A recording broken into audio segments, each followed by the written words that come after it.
Hello, everybody, and welcome to the next installation of the Advancing Intermodal series that we're doing at IANA. Insights into intermodal policy, part of our virtual program for 2023. And we are really pleased to have a great lineup today to help us dig into some of the policy issues that are facing our industry. We've got a great panel of experts and a wonderful moderator who's got a real finger on the pulse of what's going on in the halls of Washington and states and everywhere else. So with that, I'd love to introduce Elaine Nessle. She's the principal at Nessle and Blakey, one of the premier folks in our space, especially when it comes to this topic. So there isn't anybody that I would rather turn it over to than Elaine. So with that, I will say, Elaine, please take it from here, introduce our panel, and have a great session. Thanks so much, Hal, and thank you for having us. We are delighted to be here. And I am sure that the rest of the panelists would agree that ever since the supply chain disruptions during COVID, we have turned into way more interesting people at cocktail parties because people want to understand what is happening in the supply chain. And so I'm delighted to be here with industry experts to talk about what is happening with intermodal policy. And so with that, I'm going to introduce our panel. We have Jason Craig, Director of Government Affairs at C.H. Robinson, Wes Lujan, Assistant Vice President, External Relations at Union Pacific, Mark McKendry, Senior Vice President of Intermodal at NFI, and Dustin Reinhardt, the Director of State Government Relations at CMA CGM. And I know we have a lot to get through, so I'm going to turn it right over to Jason Craig to begin. And we want to hear, Jason, what are your top priorities this Congress? Yeah, so thanks, Elaine, and thanks everybody for joining us. As you mentioned, my name is Jason Craig, Director of Government Affairs at C.H. Robinson. So many of you know us in the intermodal space, but obviously we also do over the road and ocean freight and air freight and everything in between. I've been at Robinson 28 years, so a little different than a lot of government affairs guys because I started off in our business as well. And the things that I follow, across the spectrum of what we do, definitely my highest priority is what's called the Motor Carrier Safety Selection Standard. And that relates directly to the intermodal industry on the carrier side and the shipper side. That's an issue that has been long-standing when shipper has a due diligence process to vet a carrier for safety, and a carrier has a safety record and is authorized by FMCSA to operate. If there's an accident, increasingly that due diligence process by the shipper or the broker is being challenged. And as all the carriers know, there's a tremendous amount of data out there.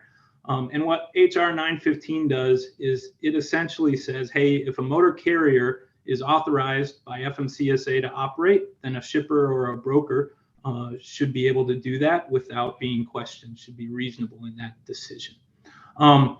There are a number of kind of impacts of not having a standard like this. The first of which is, as you know, there are some shippers and brokers out there who aren't checking, safety qualifications. For those motor carriers out there, for those draymen out there, then you want to be recognized as safe and authorized. On the other end of the spectrum, motor carriers should know that now, because shippers and brokers are hesitant or fearful of this type of legislation, increasingly they're restricting their carrier pool based on safety. So they may restrict a new carrier from 90 days or newer, or 120 days, or they may take one item out of the safety profile and exclude that. You may not even know you're getting excluded from market opportunities. So HR 915, we hope will be a part of the FAA bill. I know it's going to be marked up right now today in committee. So those of you following the Transportation and Infrastructure meeting today, that was on the list. Quickly, the second thing that I have there, Elaine, should I pause in between with any questions, or should we just keep going? Why don't we keep going, and we can hold for questions at the end. Sounds good. The other priority that I'm watching that people will be interested in is C.H. Robinson is a part of the U.S. DOT's Freight Logistics Optimization Works program run by U.S. DOT, and that stemmed from the Port Congestion Task Force. One of the things they heard over and over was that data sharing needed to be increased amongst industry participants. Now, this is not to be confused with FMC's, I think it's MDTI initiative. That's a separate initiative. Flow is unique in the sense that it is across the spectrum of supply chain. So not only BCOs, NVOCCs is how C.H. Robinson's participating, chassis providers, ports. And essentially, it's unique in two ways. The first is that it's forward-looking. A lot of the data sets that we have are, and that a lot of you have, are historic data sets. But then the really interesting part is that it's real, actual forward-looking data. It is not projections. So it is real POs. It is real forward-looking shipments. It is real chassis availability forward-looking. Flow is up and running in 3 different ports: LA, Long Beach, Savannah, and Newark, New Jersey. And they're looking to expand. What everybody should know is that the group, Robinson was one of the original 18 who were participating in the program.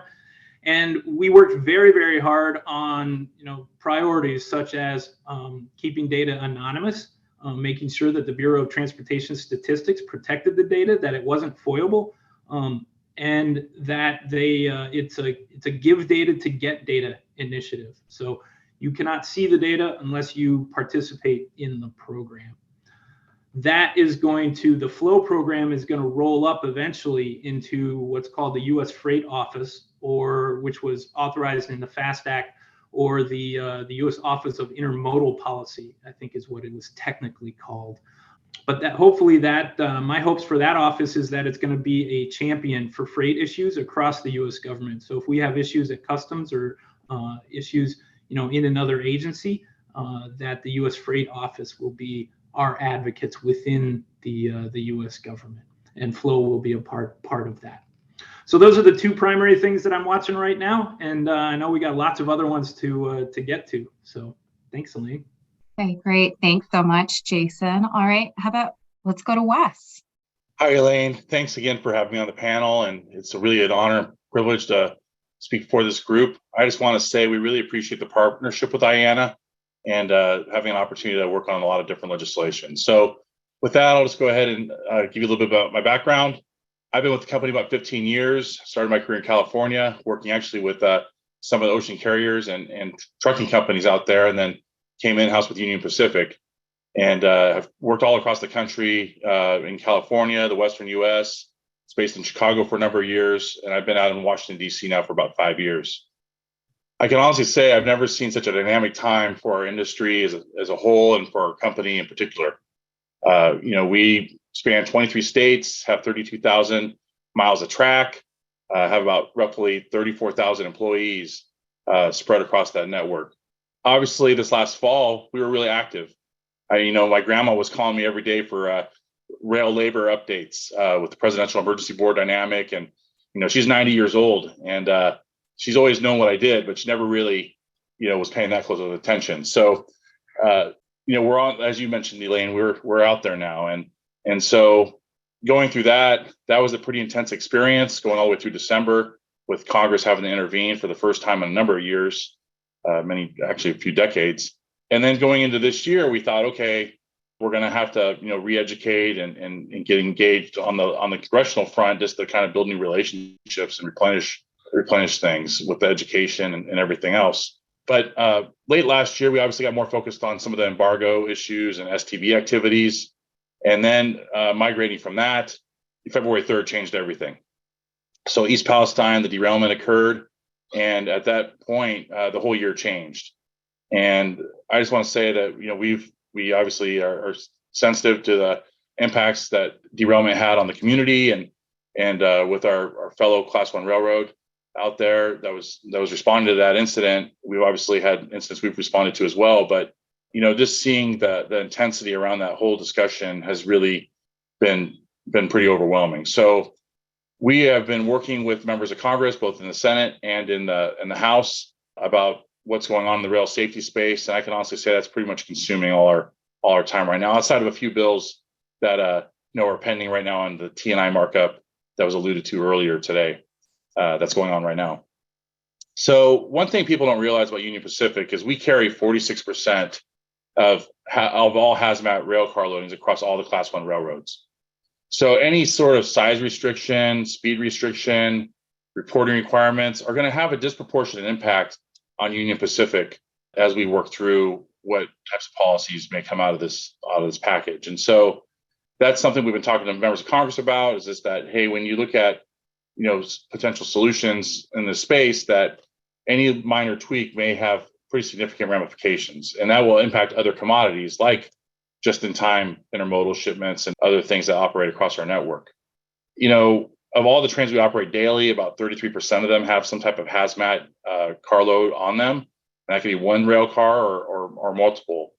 And so, working through all those impacts has been a challenge, and talking to the members of Congress about that has been very thorough. So, there's been a lot of improvements in the dialogue with the Senate over the bill, but it still has a long ways to go. And one of our major concerns has been just the fact that some of these legacy issues, like the crew size requirement that's currently in the Vance Brown bill, that would basically mandate 2 people in the cab of locomotive. That's something we believe should be done through the collective bargaining process. Obviously, that was part of what happened in the Presidential Emergency Board discussion this past year. That it was not taken up in this round of negotiations, but we are having a very active dialogue with our unions about how we change potentially some of the roles of the conductor and others in a type of redeployment. And we've made some announcements on that I'm sure folks are aware of on this call. But that's where we think that should be happening, is in that space. I do also want to add that we have come to agreements on paid sick leave with 8 of our 12 unions. We're hoping to get more of that done. And I know we're working with some of our larger unions right now to get that finished up. But moving back to the rail hazmat discussion, we're opposed to the bill as it's drafted right now, mainly focused on the provisions relating around crew size. And then we're really working on everything else. There's a lot of other provisions that are about hotbox detectors.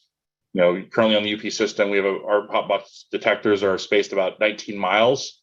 We are willing to have a discussion about modifying that, but the standard that was originally in the Vance Brown bill, that was, I believe, at 10 miles per hour, 10 miles of separation, between the box detectors was a little too aggressive in our opinion, and unnecessary. So we're trying to find that middle area, and we'll look forward to seeing what happens to the rest of this Congress. I think that where we're coming from it is that we do want to see what comes out of the NTSB report. That will probably happen sometime later this year, and then work with Congress to design a response around those recommendations that's appropriate in our opinion. We recognize members of Congress need to do what they have to do, but obviously that could have a huge impact on our operation that would impact multiple industries, multiple sectors, and we just have to be very thoughtful about how we get into all this. That's really it. I'll be more than happy to answer questions. I know that we'll probably have a pretty robust discussion, so leave it at that. Thanks so much, Wes. And how about Mark? Thanks, Elaine. So unlike the rest of the folks who I'm honored to be on this panel with, I am not in regulatory affairs. My name is Mark McKendry. I lead Intermodal for NFI. Prior to joining NFI 7 years ago, I worked at a Class 1 railroad where I did everything but practically clean the floors: freight conductor, dispatch manager, drayage supervisor, intermodal specialist, and then ultimately leading the intermodal logistics group at Canadian Pacific. Since joining NFI, I've assumed responsibility for both the asset-based operation in Canada as well as the non-asset division in the United States. And my focus for this call is really to talk about 2 items that are regulatory in nature, and then the broader macro trends that are affecting intermodal as a whole, and how some of those will obviously be debated in Washington. So number 1 for us as an organization would be the ACT and ACF regulations in California that mandate that our drayage trucks be zero emissions by 2035.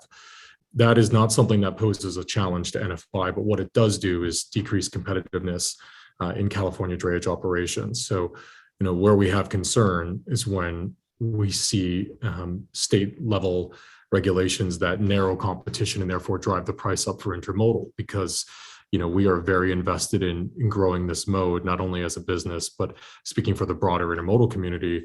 We know that we need to increase our share for the betterment of the planet, for mode diversity, and to decomplexify some of the supply chain concerns that we had over the last couple of years. And because rail is so integral to that, a lot of the things that the folks on this call are talking about are really linked to the initiatives that we think are important. Number two would be the proliferation of AB5, the absorption of that three-step test in other states, and what that could mean for capacity as well.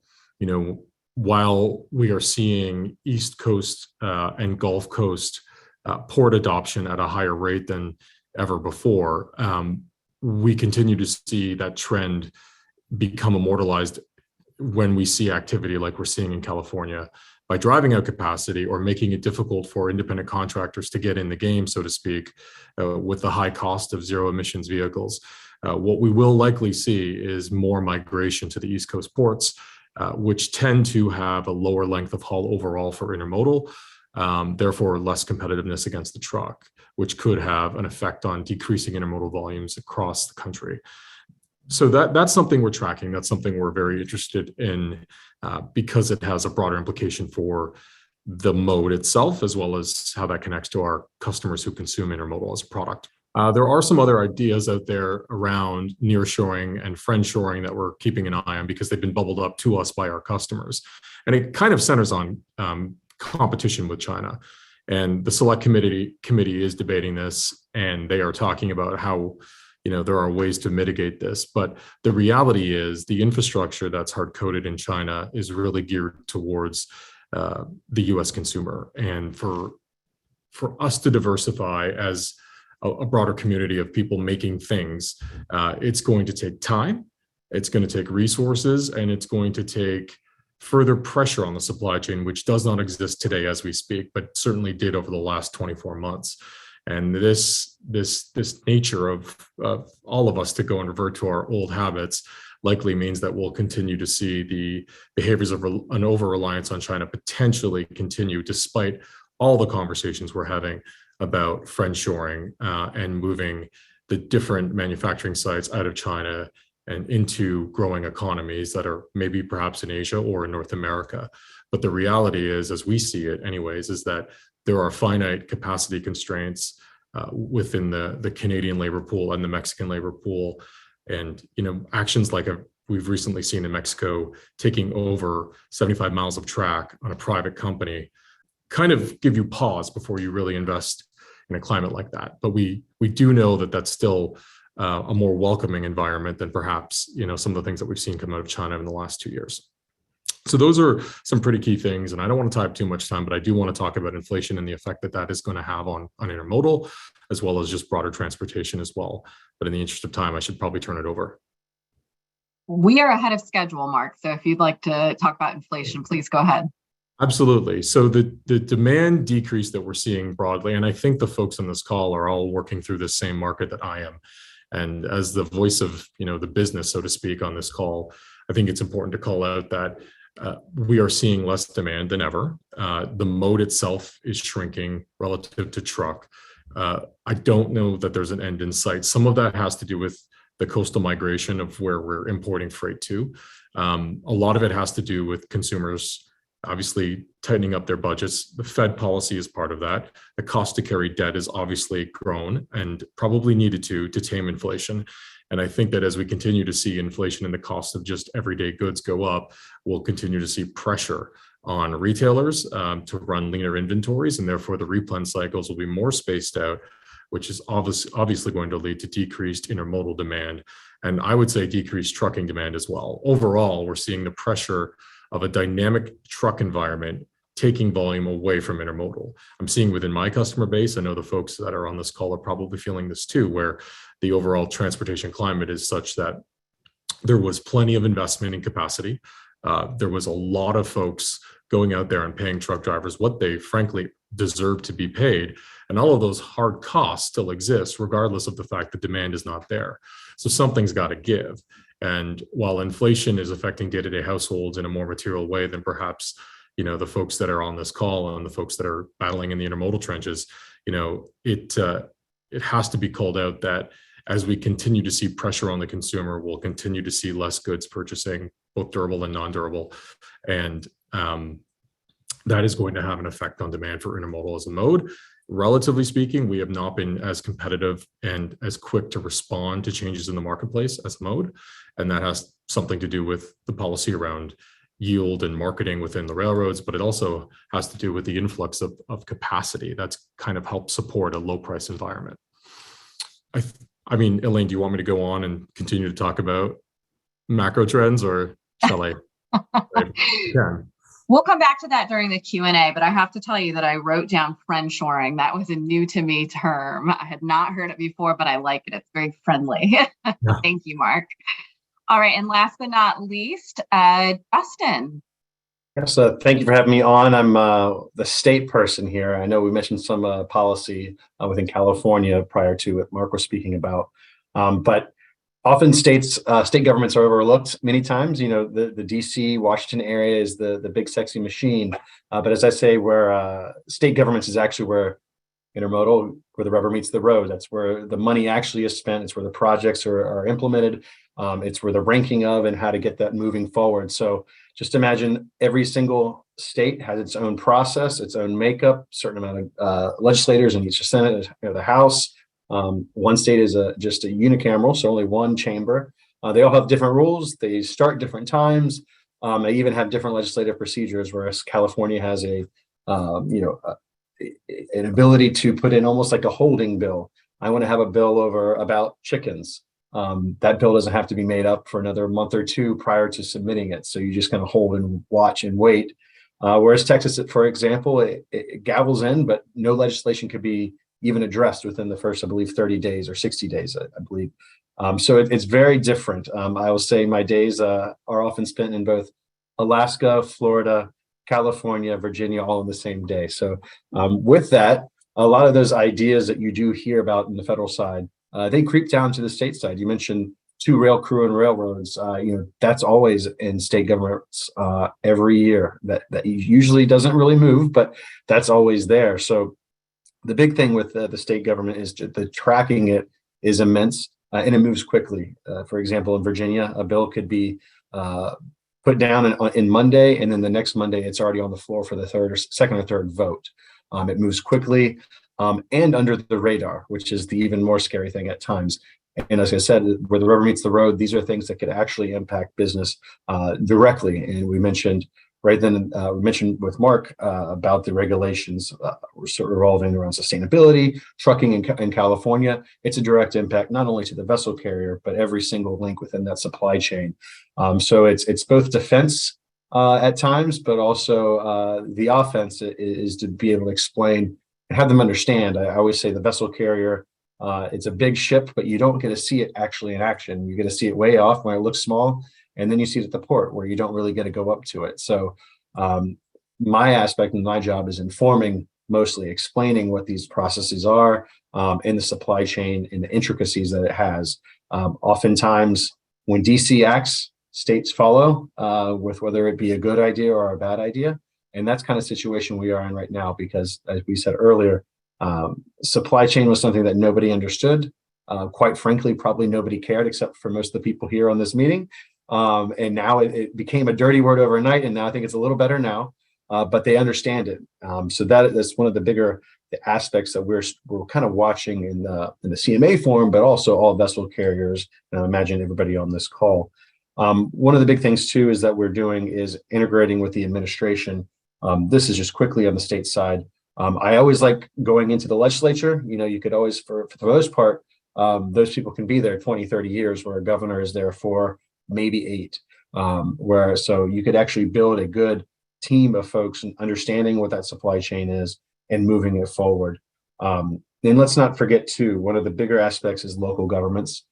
They could be the best friend you could have when it comes to permitting. When we needed to have boxes leaving the terminal for laydown yards, it was the permitting process that took the long time. It wasn't the state, it wasn't the federal government, it was the local government trying to push that through.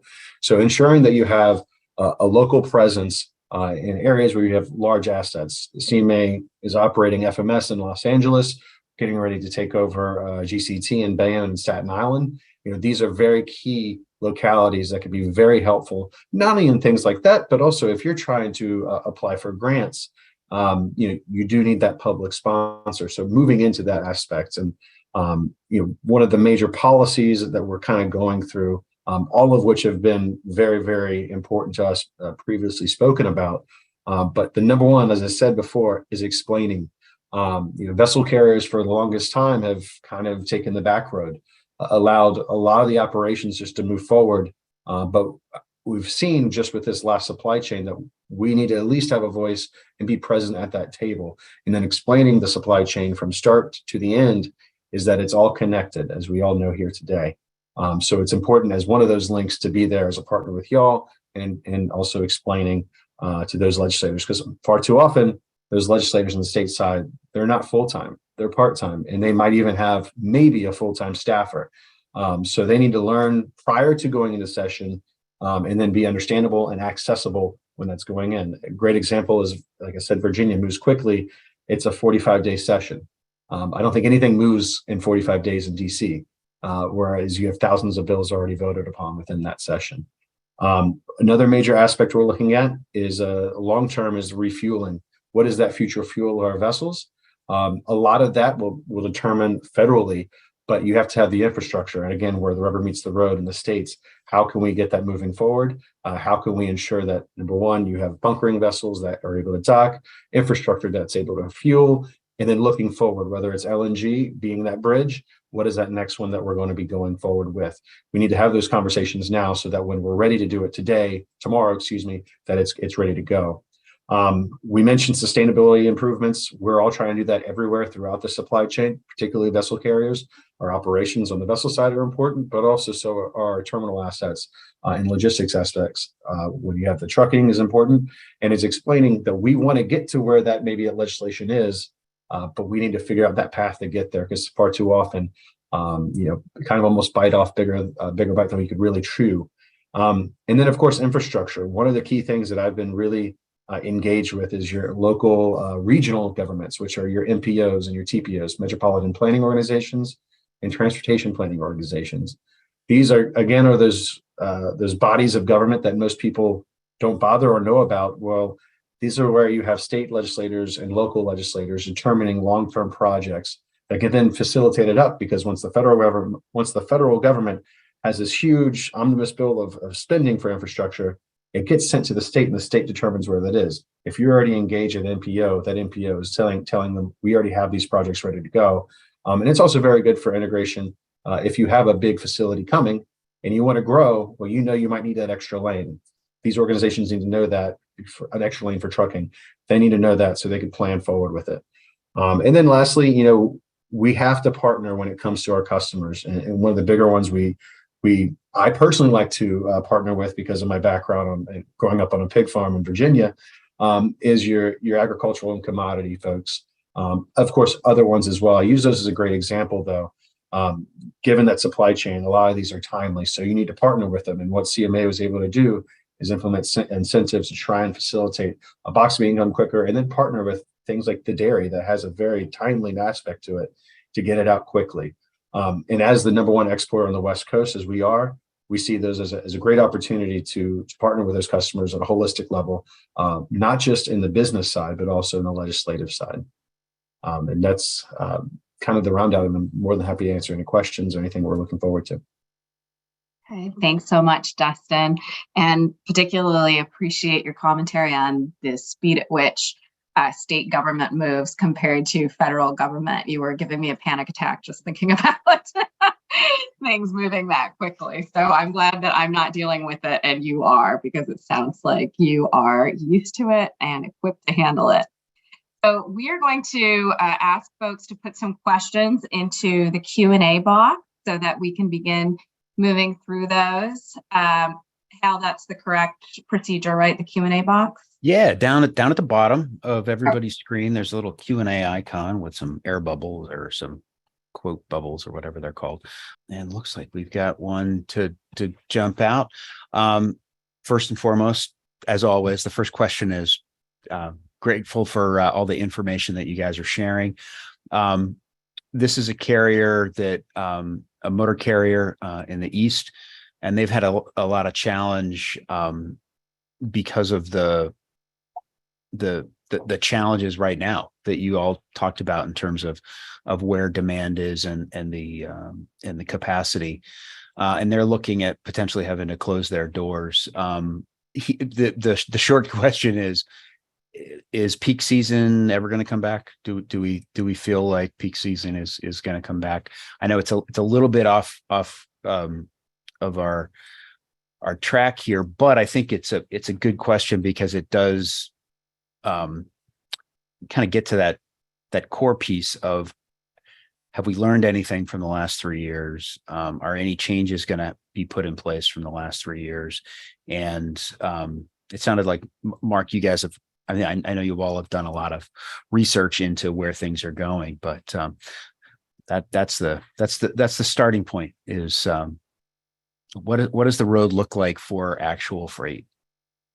Maybe I can start off and others can add commentary, but first of all, I'm so sorry that you're going through that. It is a very tough time to be in this business, to be in transportation as a whole, whether you're in long haul trucking, you're in regional trucking, you're in intermodal drayage, or you're in the line haul game where you're connecting shippers to dray, rail, and more dray. Indications are hard to actually glean at this point, but what we are optimistic about is the fact that the days of lean inventories might be a little behind us, and we might start to see increased import activity, which will drive transload activity, which will drive demand for both intermodal and longer haul trucking, and even obviously short haul trucking. When that arrives, though, becomes a point of debate. And is it enough to move the needle? We're seeing really depressed rates across the board for all services and transportation. So there's a point where you have to assess, even if there is volume, is it trading at a price that makes sense for you to continue to operate? And depending on your cost structure, maybe the answer is yes, maybe the answer is something different. With the prevalence of factoring companies nibbling away at the margins of today already being low, with the simple fact that the demand is just not there and volume is depressed, only you can answer that question. But nobody also seems to be clear on whether or not there will be a peak. I think that we all want to will one into existence, Lord knows, but whether or not there's truth behind that is going to be suggested in the data, and the data is just unclear at this point. As we move closer to July and August, I think we'll see better indications of whether or not that will be real. But with the slow start to produce season, with the overall volumes both on the intermodal side and truck side being fairly low for this time of year, it's suggestive that if there is a peak, it may be questionable on whether or not it moves the needle, in my opinion. That makes a lot of sense. Thanks, Mark. Here's a question targeted for you, Dustin, but we can bat it around a little bit. I guess the core question is, how can folks, particularly in the Midwest, so this person is in Illinois, and they're curious about how the industry collectively can get support for new international container terminals in the Midwest that could be potentially a public-private partnership, or the public facilitating private terminals to help kind of smooth out congestion and also just sort of rationalize the way freight is traveling in the Midwest. Well, as of now, I think inland ports within actual port authorities are a very hot commodity. Georgia's opening a few up. I believe California is doing the same. When you look further inland, as the question poses, right now is the best time to be talking about it. You hate to say it, a crisis always turns into an opportunity. I think the legislatures, the government, all around understands the impact that this could have, not only just for the customers or constituents, but also national security issues when you have to get certain things to it. A pandemic happens, you need the medicine. So that's right now is the best time to be looking forward to that. Saying where we can do P3s is something that I think every company is looking towards. It's a win-win. A job half funded is a job half done, and if you get the other side, it's perfect.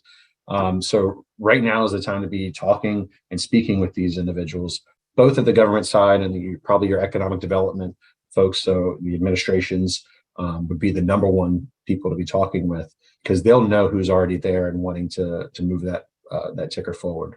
I can hop in here too. I'm the vice chair of the Minnesota Freight Advisory Committee. And if you aren't involved in your freight advisory committees, your state level one, they're the ones who are actually required by law to submit, and I don't think it's annual, I think it's every few years, a specific freight plan to the feds, and it helps them focus their priorities. So if it's something, they often have good, robust discussions about what should be included in the Freight Advisory Committee that all of us in freight can serve on, is a part of that advisory committee process.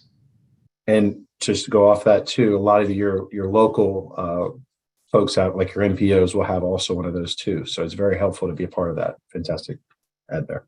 And there's a follow on that certainly resonates for me. I live in Baltimore.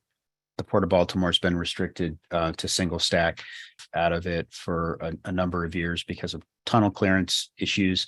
Public-private partnership between the federal government, the state, and CSX came together and finally made that happen. And that's in the planning stages now. And this is a question about some bridge issues in Wisconsin, and it's impacting long haul ability for double stacking in Wisconsin. And I think, Wes, that's probably hitting a couple of your minds. Any suggestions for how the industry can support digging into those specific projects that we might be able to leverage local folks, perhaps being able to dial in on raising the awareness with motor carriers that the more freight that travels through that region, the more drayage tons they're going to be able to pull. Yeah, Al, you're right. The clearances are an issue through Wisconsin, and I think one of the opportunities there, maybe in the private-public partnership space, there has been a lot of discussion about expanding passenger operations up there, and then other activities we have going on, obviously in kind of northwestern Wisconsin, Hudson, and other areas. And we obviously have that ramp now up there in St. Paul, that stand-up ramp we did, or Minneapolis rather. I would just say to be open-minded about how we can leverage those types of partnerships. Obviously, the railroad's going to invest in projects that have private sector benefits, but then obviously there's some opportunities there working with public sector partners to kind of go in on that and kind of looking at everything all together. And so that's what we try to do. Like in the case of Wisconsin, there's been a lot of discussion about expanding passenger up through Kenosha and then ultimately Milwaukee to connect Chicago. And so we are definitely keeping in mind other opportunities for bridge clearances in those areas so that we can enhance other opportunities there as well for our freight customers. Yeah. Does that answer your question? It did for me. I mean, it's certainly, I think I think what folks are looking for is some keys to how to, in some ways, help you guys do your job to facilitate their lives getting better, right? Like it's yeah. No, I think back to my time in Illinois, and I see a couple of my friends on the chat on the Zoom here that were with me when I was there, and one of the challenges was just access around Joliet Intermodal Terminal. We designed a beautiful facility that was very good for truckers inside the terminal, but really tough to get there outside of the terminal. And it was a constant struggle working with local authorities and local officials and trying to navigate that. So we had appropriate truck weights going in there and making sure our partners weren't getting harassed by local agencies. I think that what's happening now is that you see that there are solutions happening, right? You got the bridge over the Des Plaines River, other areas that are improving, but it took a while to get there. And so when you're talking about inland ports, I mean, we're doubling down. We're investing a lot of capacity there. I haven't had a chance to see the crane yet, but I hear it's really impressive. The new, it spans, I believe, four lanes, gantry crane that goes up and over a number of different trains all at once. And we're really looking forward to getting that coming and seeing what potential it has, coupled with all the public investment around there. Our partner CenterPoint that did a lot in there as well, and just seeing how we can leverage all that. So sometimes these things take a little time, but I think having a good dialogue about where we can leverage those investments locally just keeps improving throughput. I can't tell you how many times we all had to go there and deal with lots of those challenges, but I think it's a lot better now than it was. How can intermodal stakeholders in the audience get involved in the legislative affairs process in order to ensure that government helps their businesses grow successfully? Like what can folks do that are listening to help out, improving the lot for everyone?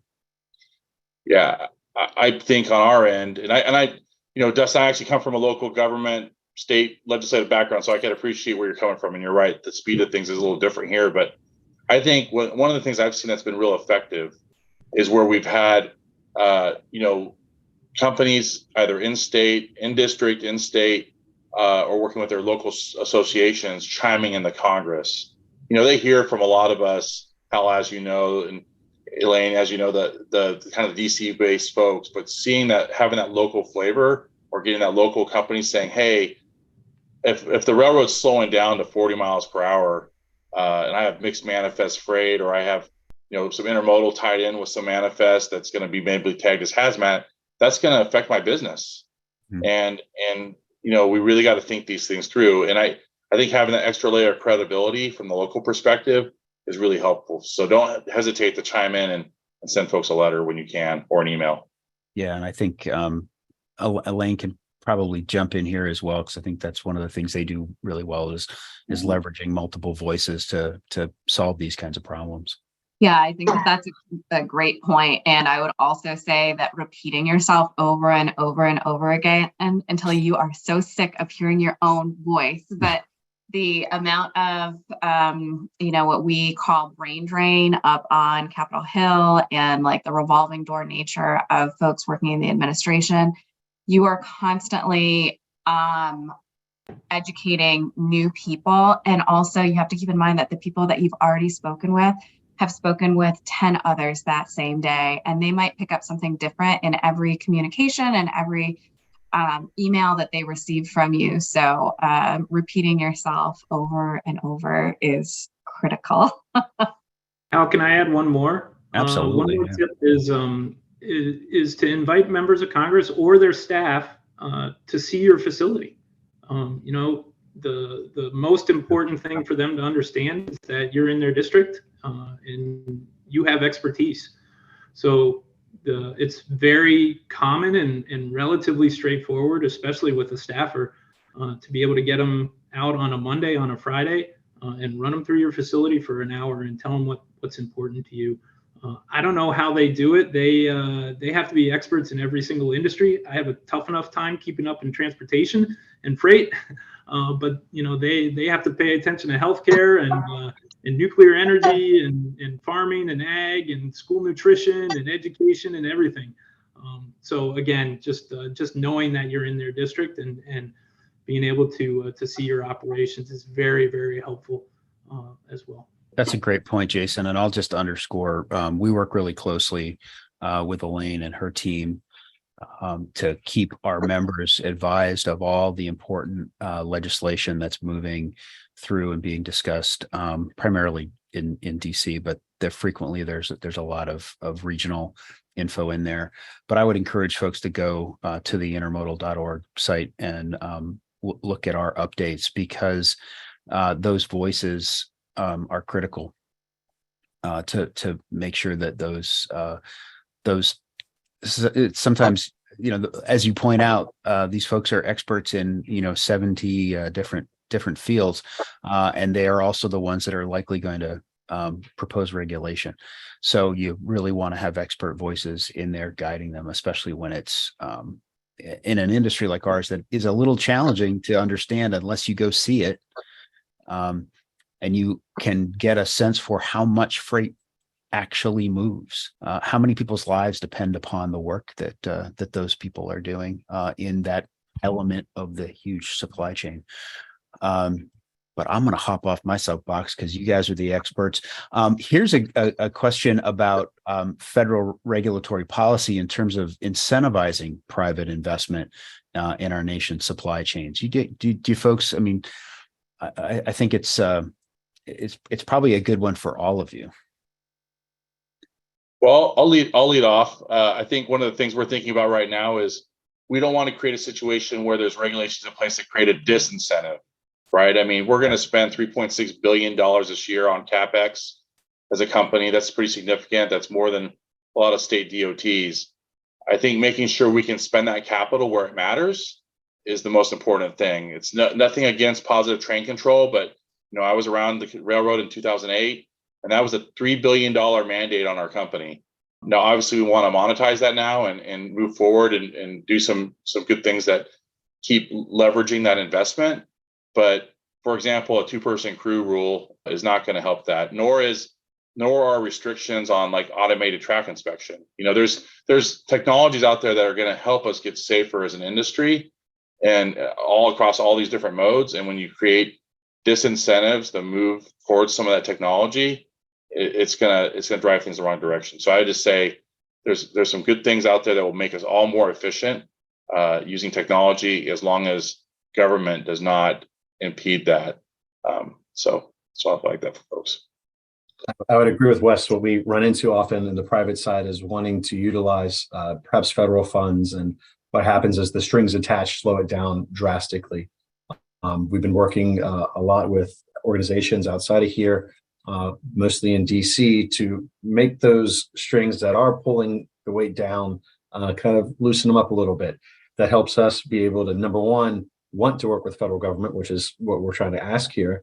And number two, want to use our money to work with the government. We don't want to have money sitting there, whether it's a $40 million project and 20 is us and 20 is the federal government. Well, now we have 20 million locked up, and not to mention the 20 million federal government is going slowly, excuse me.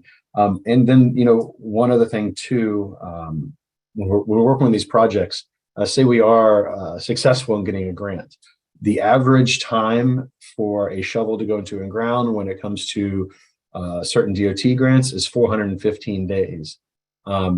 That's just paperwork going back and forth. And that's again average. So yes, some go quicker, but of the other side of that, much longer. If we're trying to make an investment today, we don't want to wait a year and a half or over a year to get that moving forward. Again, that's money tied up that we know we're going to spend. It's just sitting on the counter. We want to do something with it. So oftentimes you see private companies opt just to go for the full project, and sometimes maybe even bypass the federal or state governments because of that, what I call molasses effect. That is absolutely a good one. And I would say, just to add on, we were able to have Andrew Peterson from the Secretary's office at DOT in to speak with us at our recent business meeting at IANA. And he had some really interesting things to say about their plans. And you can call me Hal Pollyanna if you want, but I'm pretty hopeful that some of the changes that they're suggesting, particularly at transportation, are going to stick. And I think that the sub thread there is looking at hopefully evolving Department of Transportation into something that is slightly more resembles Department of Agriculture, for example, where the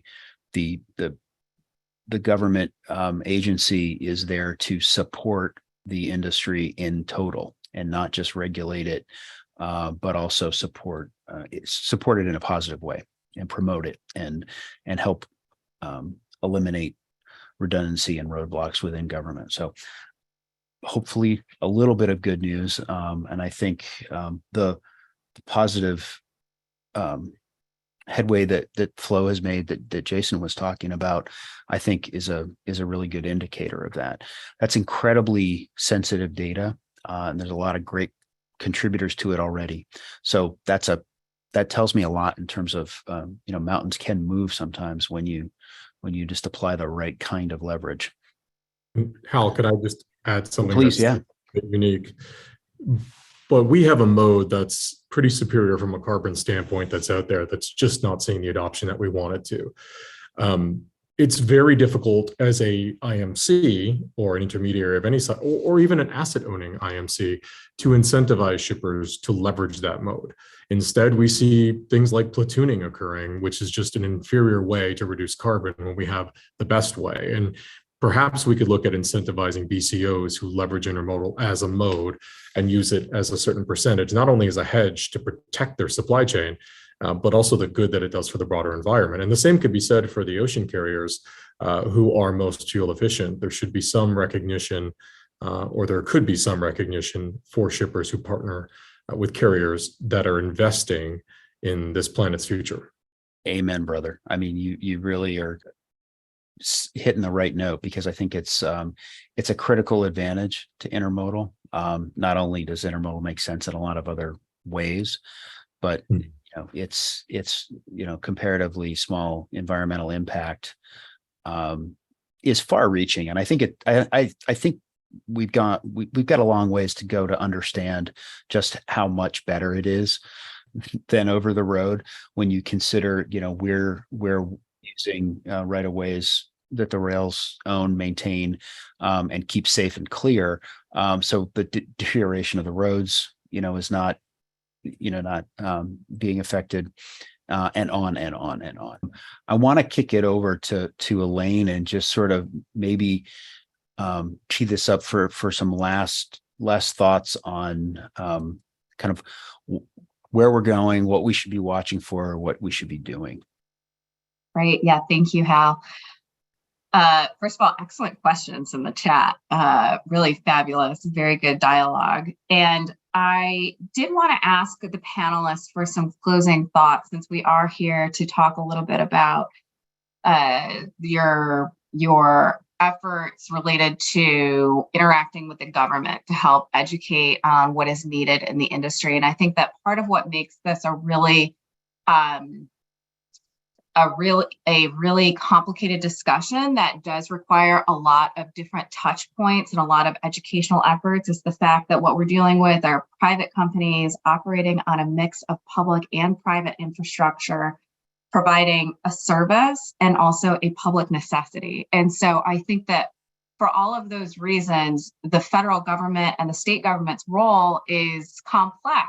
And some companies have chosen to lean out, others have leaned into the conversation. And for final thoughts, I did want to ask all of the panelists, did the COVID supply chain disruption impact your organization's government affairs priorities? And if so, how? Have you engaged more or engaged less in the conversation? And how can everyone on the call here today think about that process as they set forth their own government affairs agendas?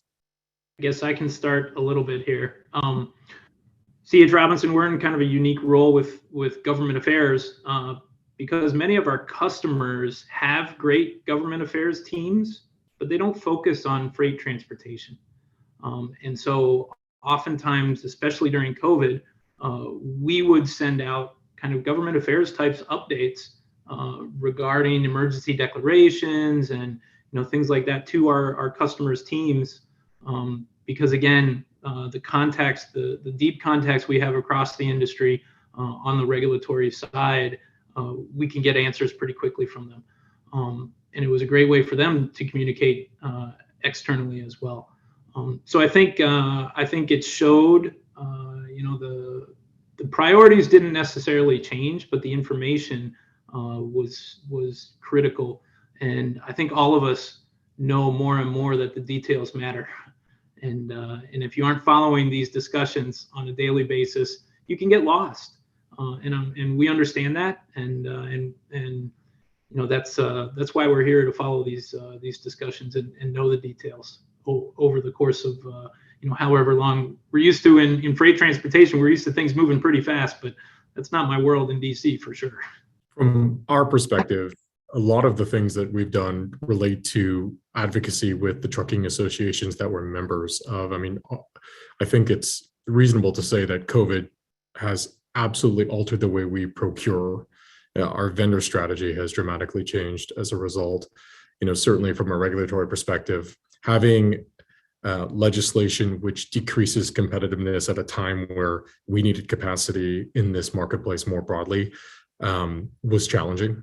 Unfortunately, the wheels do turn slowly, and some of the things that are, echoing through the chambers right now are in response to things that were maybe problems a little while ago. And what I can say more confidently than I can talk about regulatory affairs would be our sourcing strategy. So seeing the effect of part shortages for our 5,000 tractors and lack of trailer availability at a time where our customers are really struggling to get quite literally food on shelves to feed families was a really, really substantial challenge for this organization and many of the folks on this panel. And I know that everyone on this call, as a matter of fact, felt this to a degree as well.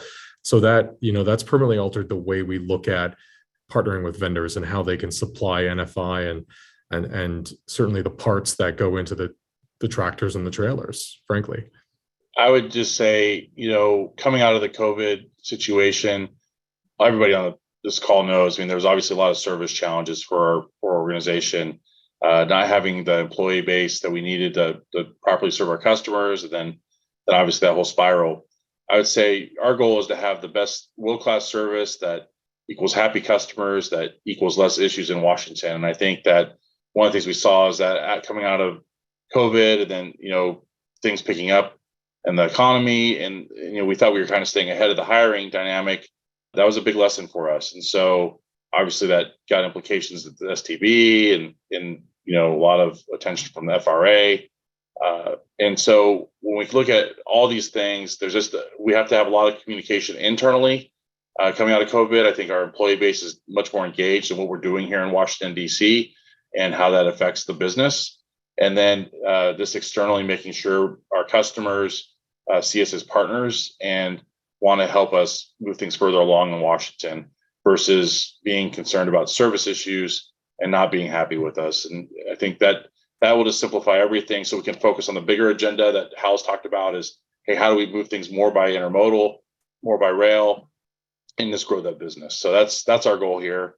And, we're getting better. I would say prior to COVID, and tell me if I'm wrong with my colleagues here, it was a lot of internal lobbying, trying to have the business understand what we do and why it is helpful. COVID really proved that to be just that. That was the small glimmering of hope that we saw, I think, with government relations for large corporations. They understood what that meant and how we can utilize that as a way. I always try to tell them, I move boxes just in a different way. So that's one of the things I have to always remind them that we are here. We're going to do something to be helpful in that process, whether we're ahead of the curve or behind it. We're able to manage it. So with that, I would say that the government relations aspect, at least on my end, it kind of grew its importance and grew its highlights of what we can bring to the table.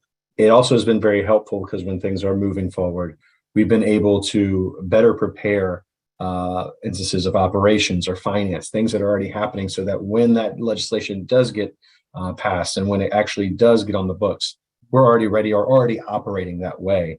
Those are those cost savings you really can't prove. The ROI is there. It's just not a 1 + 1 = 2 situation. And then I also think, lastly, the government relations, particularly during COVID, has really enhanced the ability for us to partner with our customers, as was mentioned before, or with other partners here within the supply chain. I think that's been kind of a good recognition of family that we all are here. To end on that note.